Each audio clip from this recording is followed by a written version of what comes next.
With more details on pitches to wrestle for Steve Austin and more, this is Wrestling Hub. My name is John, and you're watching the Wrestling Report. Before we get into the rest of the video, make sure you subscribe to Wrestling Hub and turn on all notifications to stay up to date with everything in the world of pro wrestling. Also, don't forget to follow us on Instagram at Wrestling Hub Official and follow us on Twitter at Wrestling_Hub.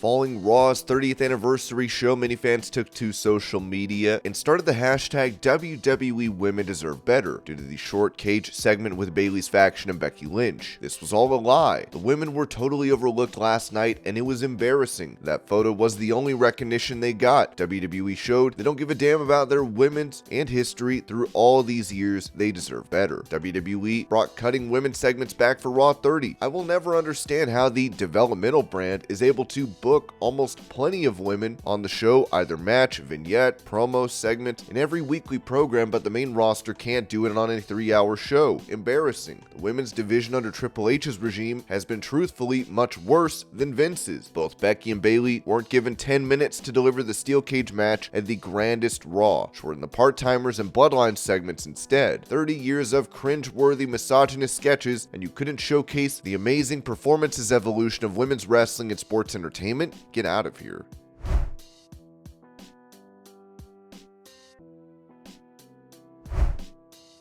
While the steel cage match plan had to be scrapped and the segment shortened due to the Bloodline's trial of Sami Zayn running over, it was also reported that the steel cage match between Becky Lynch and Bayley did not go as envisioned on tonight's episode of Monday Night Raw. PWInsider.com has confirmed. The original plan was for Becky to win and then be beaten down by Damage Control.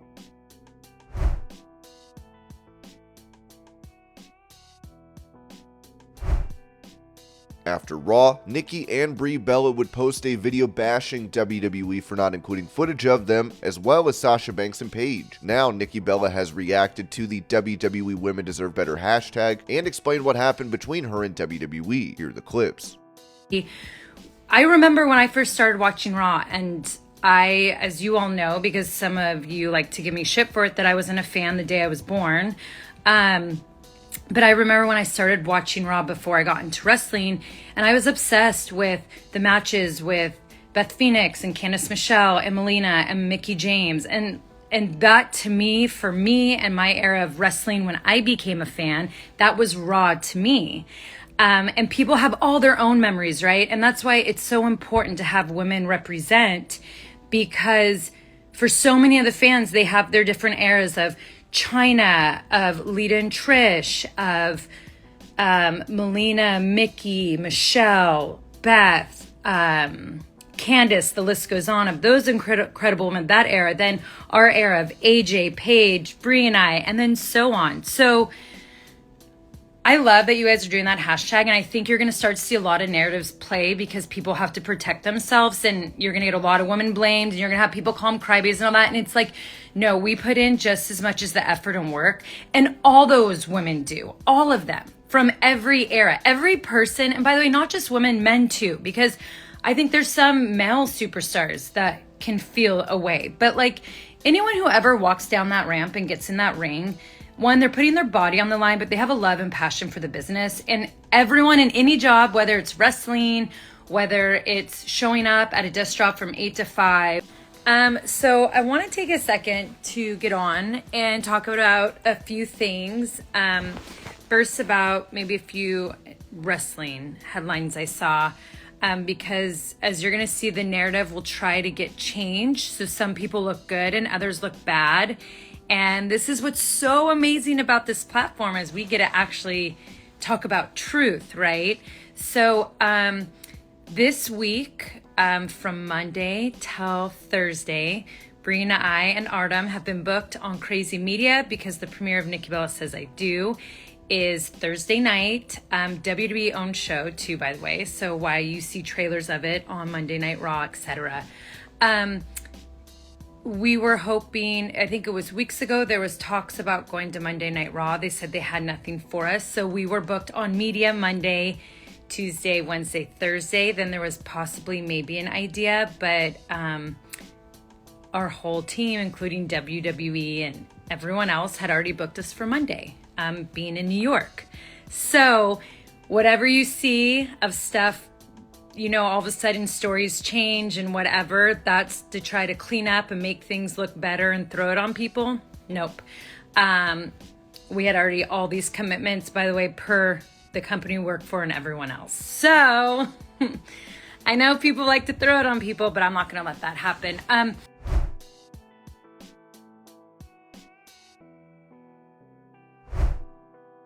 WWE officially announced that the Raw 30th anniversary show set a huge record as they wrote, Raw 30 was a defining night for the Red brand and delivered the highest domestic gate in the history of Monday Night Raw. A sellout crowd at the Wells Fargo Center in Philadelphia witnessed Sami Zayn's tribal court, an iconic moment shared between Bray Wyatt and The Undertaker, a joining of DX and Kurt Angle, the return of the Beast Brock Lesnar, and much more. Thank you, WWE Universe, for an unforgettable Raw 30.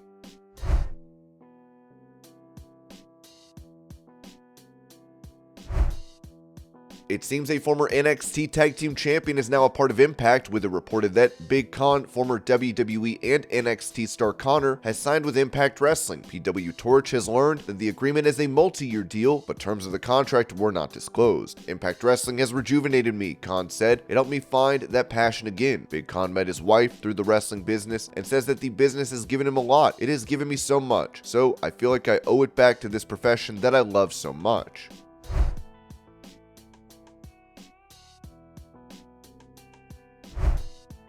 Revealing the original plan for the Women's Royal Rumble in 2021, which Bianca Belair ended up winning, former WWE writer Chris Dunn told the Public Enemies podcast, I was in a Tampa hotel room and we were watching some sort of football game and an assistant had just left the Royal Rumble 2021 night before meeting and they changed the finish and Charlotte Flair was going to go over and they rehearsed Charlotte going over and Bianca Belair was going to get eliminated like midway through the match and it got changed to Bianca going over, and I think a lot of people voiced it, but this guy, Ryan Ward, he's been there for like 14 years. He was John Cena's writer and probably, for my money, I think has had the biggest hand in the women's revolution. He was lead writer in the golden days of NXT with Kevin Owens and Sami Zayn and the Four Horsewomen, all that stuff. From my understanding, what I heard, he kind of said something to Vince McMahon to the effect of, Vince, if you look at the Royal Rumble tomorrow, you have Edge winning and Charlotte winning. We're not making any new stars. And I think that really resonated and Bianca was on such a roll where it kind of made sense, and she also had to, again, right after that match, really nail that post-match promo. And she did it, and she was just awesome and great.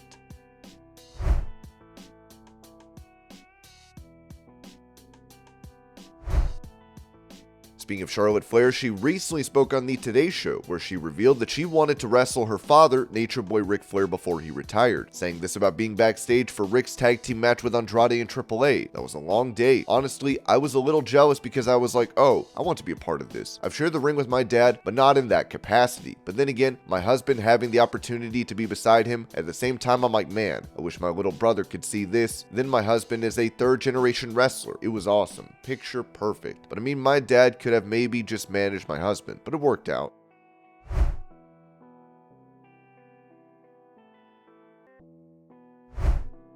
With a rumored WrestleMania match between Austin Theory and John Cena, former WWE writer Vince Russo noted on his podcast, I'm going to say this right now, if John Cena puts over Austin Theory, he's an absolute idiot. I'll tell you that right now, bro, with all due respect, he's an idiot, because he's not putting over a guy that's over. Cena could pass the torch and take the big payday. The only problem is none of it is believable. I'm not talking as a shoot here. Maybe Austin Theory could beat up John Cena in a fight. I don't know. I'm talking about a way both of these characters were built. If an Austin Theory all of a sudden beats John Cena, nobody would believe it. He's not at that level.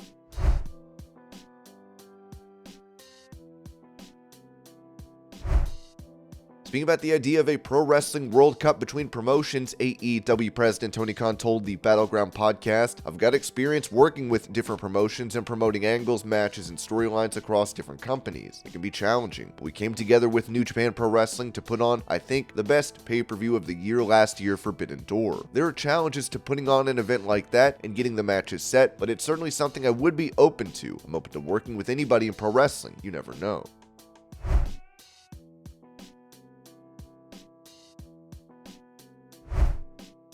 When it comes to an AEW star that might be leaving the promotion soon, Sean Ross Sapp reported that Brian Cage signed with AEW in 2020 and his current deal is set to expire unless an extension is reached, Fightful has learned. Cage's contract is set to expire in a matter of weeks. Fightful Select has learned Cage's deal was set to expire last year as well, before his option year was picked up by All Elite Wrestling. We were told at the time that Cage was pleasantly surprised as he didn't expect to have his option picked up after not being on TV for months.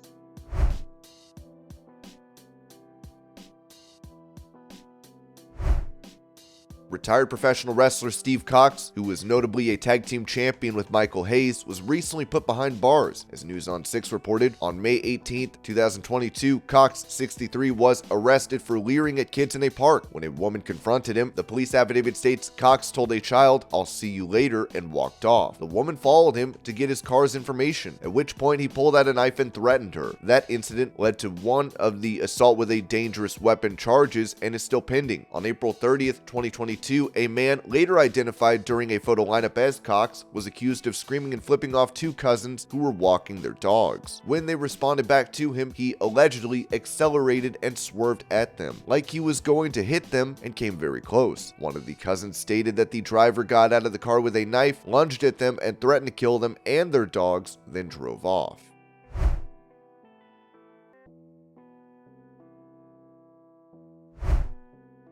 Talking about the recent reports of Steve Austin wrestling at WrestleMania, Steve Carrier of Ringside News wrote that Steve Austin versus Brock Lesnar was the pitched match for WrestleMania, as we have confirmed this. We were also told that WWE tried to get Steve Austin a wrestling match at Summerslam last year, but he declined the offer. And this was your Pro Wrestling News Update. I hope you're all having a great day. Thank you so much for watching, and I'll see y'all later.